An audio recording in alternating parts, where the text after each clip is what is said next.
বিসমিল্লাহির রহমানির রহিম। Green touch, a program for basic science. Hello viewers, আপনারা কেমন আছেন? আই থিঙ্ক মহান সৃষ্টিকর্তার অশেষ রহমতে আপনারা ভালো আছেন এবং আমি আপনাদের সুস্বাস্থ্য কামনা করি সবসময়। আপনারাও আমাদের জন্য দোয়া করবেন। যাই হোক, আমি আজ আপনাদের সামনে যে ভিডিওটা নিয়ে দাঁড়িয়েছি অত্যন্ত অত্যন্ত গুরুত্বপূর্ণ।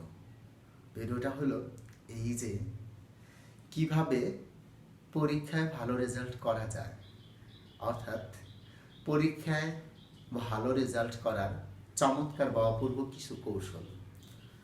বেসিক্যালি আমরা পরীক্ষায় ভালো করার অপূর্ব বা চমৎকার কিছু কৌশল বলতে যে জিনিসটা বুঝি সেটা দেখেন, গতানুগতিক কিছু থিঙ্কিংয়ের সাথে আমরা সবসময় জড়িত। সেটা হলো, কেউ যদি আপনাকে জিজ্ঞাসা করে যে আচ্ছা তুমি কোন ক্লাসে পড়ো, সামনে কি তোমার এইচএসসি পরীক্ষা, এইভাবে যদি কেউ জিজ্ঞাসা করে, স্বাভাবিকভাবে আপনি কিন্তু উত্তর দেন হ্যাঁ আমি সামনে এইচএসসি পরীক্ষাতে, যদি আপনি পরীক্ষার্থী হয়ে থাকেন। তো সেক্ষেত্রে দেখা যায় সে যদি আপনার বড় ভাই অথবা কোনো আঙ্কেল অথবা কোনো শিক্ষক এরকম হয়ে থাকে, তারা কিন্তু আমরা নর্মালি দেখে থাকি যে বিভিন্ন ধরনের পরামর্শ দিয়ে থাকে এবং বিভিন্ন এক্সাম্পলগুলো আপনাদের সামনে তুলে ধরে। যেমন অমুক গ্রামের XYZ কারো নাম উল্লেখ করলো, বললো এইভাবে যে ও এইচএসসি লেভেলে এতটাই পড়াশোনা করেছে যে প্রতিদিন 15-16 ঘন্টা পড়াশোনা করেছে, তারপর এইচএসসিতে ভালো রেজাল্ট করেছে, করার পরে আমার জানা মতে, সে হয়তো আপনাকে এইভাবে বলতেছে আমার জানা মতে ও রাত্রে কখন ঘুমাইছে আমি জানি না, তো এখন বর্তমানে ও ঢাকা ইউনিভার্সিটিতে পড়ে। এই ধরনের এক্সাম্পলগুলোকে আপনাদেরকে কিন্তু ইন্সপায়ার্ড করে, উৎসাহিত করে, স্বাভাবিক ক্ষেত্রে গেলে উৎসাহিত করে। এবং সেখান থেকে বলা হয় যে একটা কথাই, পরিশ্রম সফলতার চাবিকাঠি, ইন্ডাস্ট্রি ইজ দ্য কি টু সাকসেস। তো সেই ক্ষেত্রে দেখা যায় এ ধরনের কথা শুনে, এ ধরনের গল্প শুনে আপনি কিন্তু যথেষ্ট মোটিভেটেড হন, যথেষ্ট উদ্বুদ্ধ হন যে হ্যাঁ আজকে থেকে আমি প্রচুর প্রচুর বা ব্যাপক পড়াশোনা করব। এমন একটা মোটিভ, এমন একটা ইচ্ছা আকাঙ্ক্ষা নিয়ে আপনি বই নিয়ে বসেন পড়ার জন্য। 1 দিন 2 দিন মোটামুটি পড়েন, তারপরে আবার আপনি গতি হারিয়ে থাকেন, আপনার ওই উদাহরণ মনে থাকে না, কিংবা কেউ যখন আপনাকে পড়াশোনার ব্যাপারে উদ্বুদ্ধ করতেছে তখন আপনার ভিতরে একটা মোটিভেশন আসে, কিংবা আপনি কোনো মোটিভেশনাল ভিডিও দেখলেন, কিংবা কোনো মোটিভেশনাল স্পিচ শুনলেন, অথবা কোনো বড় ভাই, শিক্ষক, ফাদার, মাদার, XYZ কারোর কাছ থেকে আপনি উৎসাহিত হলেন, তখন আপনি স্বাভাবিকভাবে উৎসাহিত হয়ে পড়ার প্রতি একটু মনোযোগ চলে আসে এবং আপনি প্রচুর পড়াশোনাও করেন।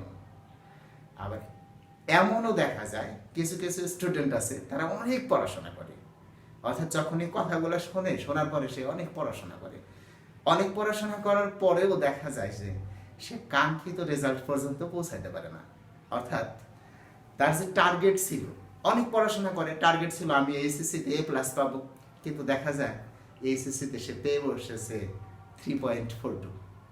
সেটা কিন্তু অত্যন্ত দুঃখজনক রেজাল্ট। আর এই ঘটনাগুলোই কিন্তু অহরহ ঘটে যেতেছে। আর তখনই আমাদের মনের মধ্যে প্রশ্ন আসে, তাহলে পরিশ্রমটা কি? এই যে আমরা পরিশ্রম করলাম, আমি তো পরিশ্রম করেছি, তারপরে তো আমি ভালো রেজাল্ট করতে পারতেছি না, কিংবা আমি অনেক পরিশ্রম করতেছি, আমি সামনের দিকে ওইভাবে আগাইতে পারতেছি না, প্রবলেমটা কোন জায়গা আমার? কিন্তু আসলে দেখেন, বিভিন্নজন বিভিন্নভাবে আপনাকে মোটিভেট করতে পারে। আমি আপনাকে যে কিছু এডুকেশন নিয়ে আলোচনা করব, কিছু ডিরেকশন নিয়ে আলোচনা করব, এটা আসলে ওই রকম না যে গতানুগতিক যে ধারায় পরিশ্রমের কথা বলা হয় যে আপনি যত পরিশ্রম করবেন, যত পরিশ্রম করবেন তত সফলতা অর্জন করবেন। কিন্তু এখানে আপনি পরিশ্রমটাকে বুঝতে হবে। সাপোজ মনে করেন 80 মণ একটা পাথর, কত মণ? 80 মণ একটা পাথর আপনাকে দেওয়া হইলো। এই পাথরটা এক জায়গায় থেকে আরেক জায়গায় নেওয়ার জন্য আপনাকে একলা দেওয়া হইলো। তো আপনি সারা দিন ওই পাথরটাকে কি করলেন? নাড়ানোর চেষ্টা করলেন। সারাদিন ওই পাথরটাকে নাড়াতেও পারলেন না। ভাবেন আপনি কি পরিশ্রম কম করছেন? কিন্তু রেজাল্ট কি? 0। তার মানে সমস্ত কিছুরই কিন্তু একটা সূত্র আছে, ফর্মুলা আছে, নিয়ম আছে। যখন আপনি নিয়মের বাইরে যান তখন কিন্তু হয় না। অনেকের কাছে এই মোটিভেশনাল কথা শুনে আপনার ইচ্ছা হয় আমি আজ থেকে অনেক পড়াশোনা করব। হ্যাঁ, আপনি অনেক পড়াশোনা শুরুও করেন এবং অনেক পড়াশোনা করেনও, কিন্তু পড়াশোনা অনুসারে আপনি কাঙ্ক্ষিত রেজাল্টে পৌঁছাতে পারেন না। ব্যাপারগুলো কিন্তু এরকম দাঁড়ায়, অনেকের ক্ষেত্রে কিন্তু এটা সত্য। এবং আপনার কাছে এরকম মনে হয় যে অমুকের কাছ থেকে এইভাবে এই কথাগুলো শোনার পরে আমি যে উদ্বুদ্ধটা হয়েছি, তারপরের থেকে পড়াশোনা শুরু করছি, আমি তো অনেক পড়াশোনা করছি কিন্তু আমি তো আমার কাঙ্ক্ষিত লক্ষ্যে পৌঁছাতে পারতেছি না। ঘটনাটা কি আসলে? দেখেন, আপনাকে বুঝতে হবে প্রত্যেকটা জিনিসের কিছু নিয়ম আছে, ফরম্যাট আছে, ফর্মুলা আছে, ফরমেশন আছে, যেটা আপনাকে পরিষ্কারভাবে যদি আপনি না বুঝতে পারেন তাহলে দেখবেন জীবনে সফলতাটা আসতেছে না।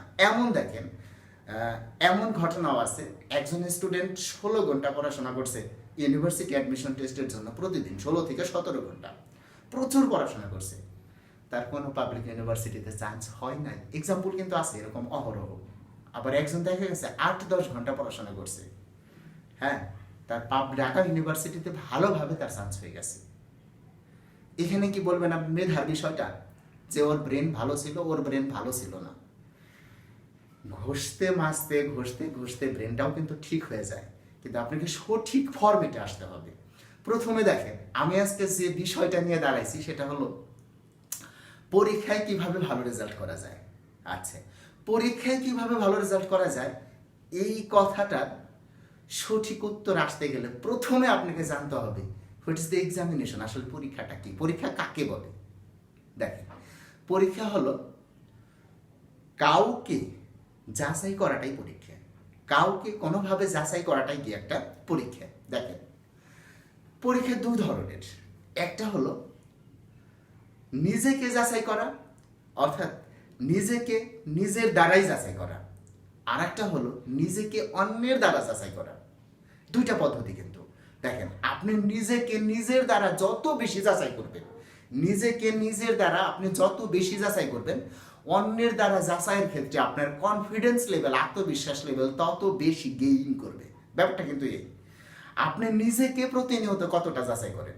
দেখেন, ঘটনাটা এরকম, অনেক স্টুডেন্ট আছে ক্লাসে ভালো পারফরমেন্সের জন্য বাড়িতে অনেক পড়াশোনা করে, ক্লাসে টিচার যখন পড়া জিজ্ঞাসা করে সে অনর্গল পড়াটা বলে দিতেছে, প্রতিদিনকার ক্লাস পারফরমেন্স তার ভালো, কিন্তু পরীক্ষার মধ্যে তার পারফরমেন্সটা ভালো না। এমনও কিন্তু আমরা অনেক উদাহরণ লক্ষ্য করেছি। কেন এরকম হয়? কারণটা দেখেন, পরীক্ষায় ভালো করতে হলে পরীক্ষা দিতে হবে। যেমন আপনি যদি ভালো বিজনেসম্যান হতে চান তাহলে আপনাকে কি করতে হবে? বেশি বেশি টাকা ইনভেস্ট করতে হবে। আচ্ছা, আপনি যে দিকে যেটা চান সেটা কিন্তু হবে, আপনি ব্রেনের ভিতরে ওই ধরনের কিছু কিন্তু গেইন করবে। যেমন আপনি চাইতেছেন প্রচুর পড়াশোনা করার জন্য, প্রচুর পড়াশোনা করছেন, কিন্তু আপনি পরীক্ষা দিতে চান নাই তো। দেখেন, আপনি যে কাজটা করতেছেন সেটা হলো প্রতিটা সময় অনেক পড়াশোনা করতেছেন, কিন্তু সেটাকে আপনি যাচাই করতেছেন না। অর্থাৎ এখানে দেখেন, পরীক্ষায় যদি আপনি ভালো করতে চান, প্রথমে আপনাকে যে কাজটা করতে হবে পরীক্ষা দিতে হবে। পরীক্ষা দিতে হবে নিজেকে যাচাইয়ের জন্য। মানে ধরেন আপনি এইচএসসি লেভেলের একজন স্টুডেন্ট। কোন লেভেলের? এইচএসসি লেভেলের। এই ক্ষেত্রে আপনি কি করতেছেন? ধরেন একটা গ্রামার সম্পর্কে, ধরেন আপনি তো প্রথম যে গ্রামারটা আর্টিকেল, তো আর্টিকেল সম্পর্কে আপনি বিস্তারিতভাবে পড়লেন, পড়ার পরে যদি ওই পড়াটা ওইভাবেই রাইখে দেন, তারপরে দেখা গেল বোর্ডের যতগুলো প্রশ্ন আছে সবগুলো প্র্যাকটিস করলেন, হ্যাঁ, তারপরে সরাসরি বোর্ডে পরীক্ষা দিতে গেলেন। আপনি আপনি কিন্তু জানেন আমার সবগুলা প্র্যাকটিস করা হয়ে গেছে, সুতরাং আর্টিকেল আমি ভালো করব, কিন্তু পরীক্ষার মধ্যে দেখা গেল যে আপনার 10টার মধ্যে থেকে 5টা হয়েছে, 6টা হয়েছে। সেটা কি দুঃখজনক না? সেই দুঃখজনক অধ্যায় থেকে কিভাবে আপনি সুখজনক অধ্যায় ফিরে আসবেন? লক্ষ্য করেন, বিষয়টা হলো এই যে আপনি যখন বোর্ডের সবগুলা আর্টিকেল করে ফেললেন, দেখেন এখানে আপনি যে কাজটা করবেন, যেটা করলে ভালো হয়, দেখেন, কারণ পরীক্ষায় ভালো করতে হলে আপনাকে পরীক্ষা দিতে হবে, পরীক্ষায় ভালো করতে হলে আপনাকে পরীক্ষা দিতে হবে। কিভাবে? যে বোর্ডে আপনি ধরেন 28টা আর্টিকেল আছে, এর মধ্যে থেকে সবগুলো প্র্যাকটিস করার পর আপনি 5টা আর্টিকেল পরীক্ষা দিলেন নিজেকে যাচাই করার জন্য। এখানে 25 নাম্বার পাওয়ার কথা, আপনি পাইলেন ধরেন 17। আচ্ছা, তারপরে আবার পরীক্ষা দিলেন, পাইলেন কত আপনি? 19। আবার পরীক্ষা দিলেন, পাইলেন কত আপনি? 24। আবার পরীক্ষা দিলেন, পাইলেন কত আপনি? 25-এ 25। আবার পরীক্ষা দেখলেন, দেখলেন যে 25-এ 25 ঠিক আছে। এখন দেখেন আপনি নিজেকে এই যে আপনি জাস্টিফাইটা করলেন, এখন আপনিই বলেন কিভাবে আপনি পরীক্ষায় ভালো রেজাল্ট হবে আপনি বুঝতে পারতেছেন? কারণ এই যে আপনি পরীক্ষা দিতেছেন, পরীক্ষায় ভালো রেজাল্ট হবে। এখন দেখেন এটা কিন্তু মিনি পরীক্ষা, ছোট পরীক্ষা। এখন যদি আপনার সবগুলা গ্রামার কমপ্লিট থাকে তখন আপনি ইংরেজি দ্বিতীয় পত্রের 12টা আইটেমের গ্রামার প্লাস 4টা আইটেমের যে আপনার আছে রাইটিং পার্ট আছে, রাইটিং পার্টের মধ্য থেকে শুধুমাত্র আপনি 4টা আইটেম নেন, একটা কম্পোজিশন নেন, ধরেন আপনি নিলেন student life and social service. আচ্ছা, এখান থেকে আপনি একটা অ্যাপ্লিকেশন নিলেন ডেবিটিং ক্লাব, হ্যাঁ, একটা রিপোর্ট নিলেন আপনি রোড অ্যাক্সিডেন্ট, আবার ধরেন আপনি যেটা আছে একটা প্যারাগ্রাফ নিলেন আপনি ধরেন যৌতুক প্রথা ডোরি সিস্টেম, এরকম 4টা নিয়ে মোস্ট ইম্পর্টেন্ট যেগুলো 4টা নিয়ে ওই 4টা ভালো করে পড়লেন এবং পুরো গ্রামার যে অংশটা আছে 1 থেকে শুরু করে 12 পর্যন্ত সবগুলো পুরাটা আপনি পড়লেন। আচ্ছা, পড়া হয়ে গেল। পড়া হওয়ার পর 3 ঘন্টার আপনি একটা পরীক্ষা দেন। আচ্ছা, এই যে আপনি 3 ঘন্টার পরীক্ষাটা দিলেন, 3টা ঘন্টা কিন্তু আপনার সময় লেগে গেছে, তার আগে পড়তে সময় লাগছে।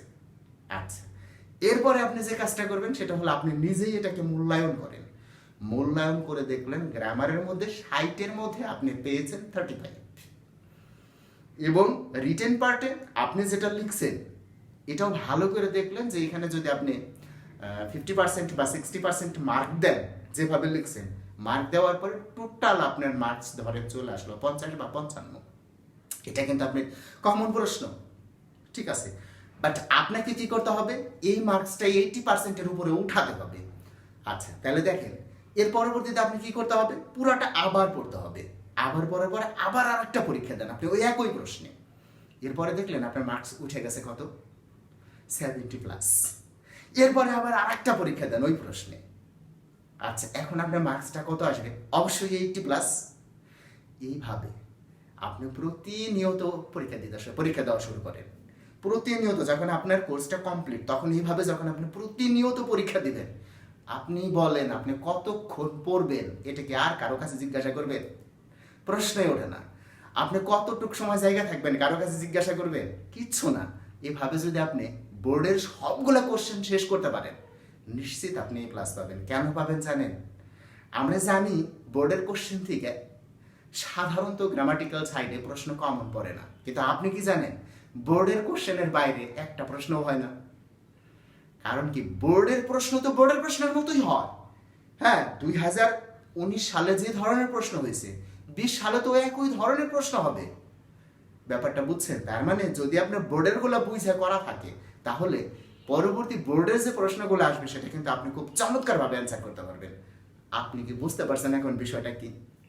তার মানে প্রতিনিয়ত এটা শুধুমাত্র এইচএসসি লেভেলের গ্রামার বা ইংরেজি দ্বিতীয় পত্রের কথা বলতেছি তা না, আপনি 1 থেকে শুরু করে বিসিএস লেভেল পর্যন্ত যে কোনো ক্লাসের স্টুডেন্ট হন, একই নিয়মে যদি আপনি ধারাবাহিকভাবে প্রতিনিয়ত পরীক্ষা দেন অবশ্যই আপনি পরীক্ষায় ভালো করবেন এবং আপনি নিজেই বুঝতে পারবেন যে পরীক্ষাটা আপনার কতটা ভালো হচ্ছে।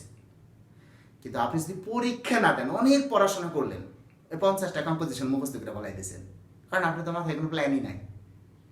হ্যাঁ, আচ্ছা, এখন যদি আপনি পরীক্ষা না দেন তাহলে কিন্তু আপনার পরীক্ষাটা ভালো হওয়ার কথা না। আপনি দেখেন অনেক ভালো ভালো কলেজে গেলে বা অনেক ভালো স্টুডেন্ট যারা, আপনি তাদের খোঁজ নিয়ে দেখেন ওরা শুধু মডেল কোশ্চেনের কোচিং করে, অনেকেই শুধু মডেল পরীক্ষা দেবে, আবার অনেকেই দেখা যাচ্ছে সপ্তাহে একটা করে পরীক্ষা দিতেছে।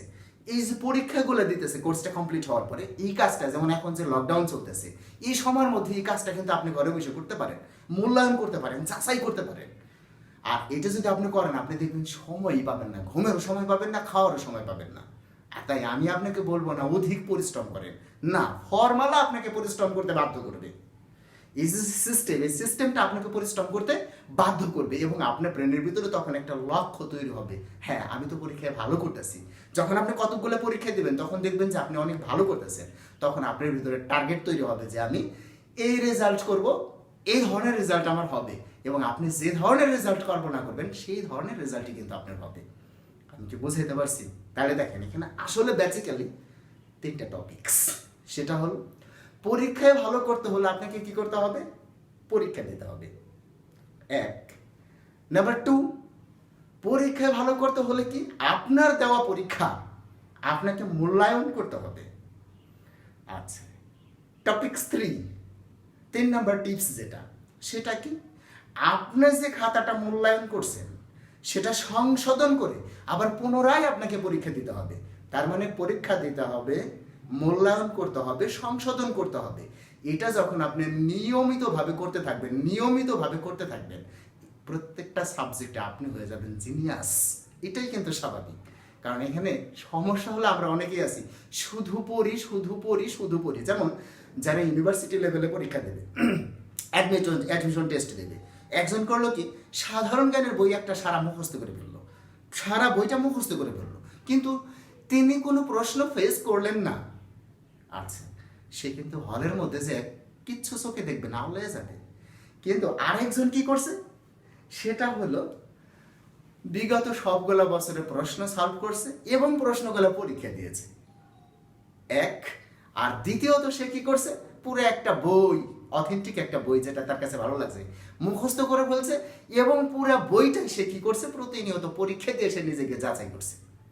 হ্যাঁ, নাম্বার 3 সে কি করছে, ফাইনালে যখন সে পরীক্ষা দিতে গেছে পাবলিক ইউনিভার্সিটিতে, তার প্লেস হয়ে গেছে। ব্যাপারটা কি বুঝতে পারছেন? তাই পরীক্ষায় যদি আপনি ভালো করতে চান, অবশ্যই আপনাকে কি করতে হবে, পরীক্ষা দিতে হবে। পরীক্ষার কোনো বিকল্প নাই। আপনি যত বেশি নিজেকে যাচাই করবেন, অন্য যখন আপনাকে যাচাই করবে, তখন আপনি আত্মবিশ্বাসের সাথে পাশ করবেন। আমি আপনার উত্তরোত্তর সফলতা কামনা করি এবং আমি আপনার উজ্জ্বল ভবিষ্যৎ কামনা করি, কারণ আপনি জাতির ভবিষ্যৎ। আপনি নিজের বিবেককে জাগ্রত করেন, নিজের চিন্তা ভাবনাকে বদলান, ঠিক আছে, আপনি অটোমেটিক্যালি বদলে যাবেন। ঠিক আছে, দেখেন আমি কিন্তু এখানে গতানুগতিক কোনো কথাই বলিনি, বোঝানোর চেষ্টা করছি আসলে কি, যে পরীক্ষায় ভালো করতে হলে পরীক্ষা দিতে হবে। তো যাই হোক, এই ধরনের আরও যদি কোনো ভিডিও আপনারা পেতে চান, অনুগ্রহপূর্বক আপনারা কমেন্টস বক্সে বিষয়টা জানানোর চেষ্টা করবেন। সবাই ভালো থাকে, সুস্থ থাকেন, আল্লাহ হাফেজ।